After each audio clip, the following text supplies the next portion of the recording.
One of the things I love about working at the App Foundation is its mission to care for our community. And part and parcel with that is education.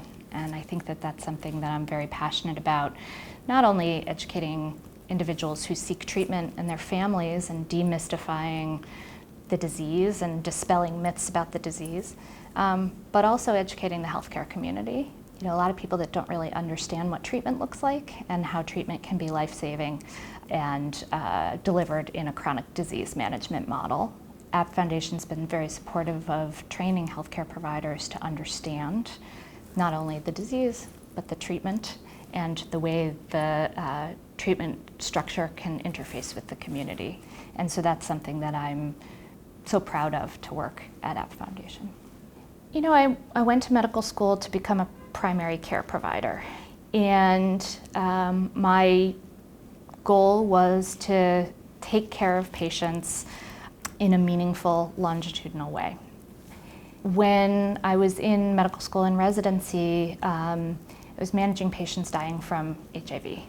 And as medications changed and the science changed with HIV, we really watched a new problem emerge with chronic opioid treatment, as well as opioid use disorder sort of rearing its ugly head again.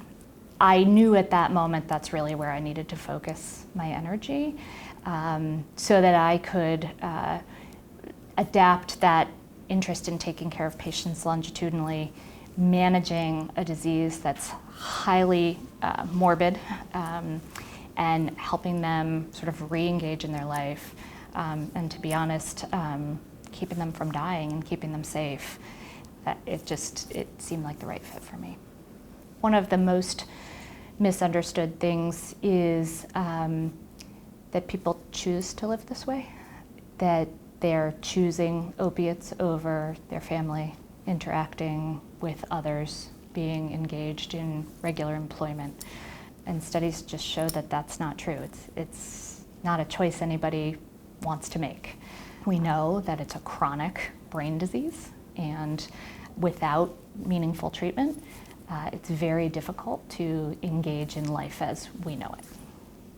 First and foremost, it comes with patient care. And again, sort of taking that long view with patients when they've engaged in treatment and been able to take control of their lives. One of the cardinal features of opioid use disorder is loss of control.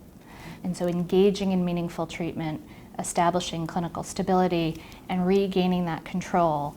And when a patient can look back on that journey and recognize the role treatment's played in getting them there is so gratifying.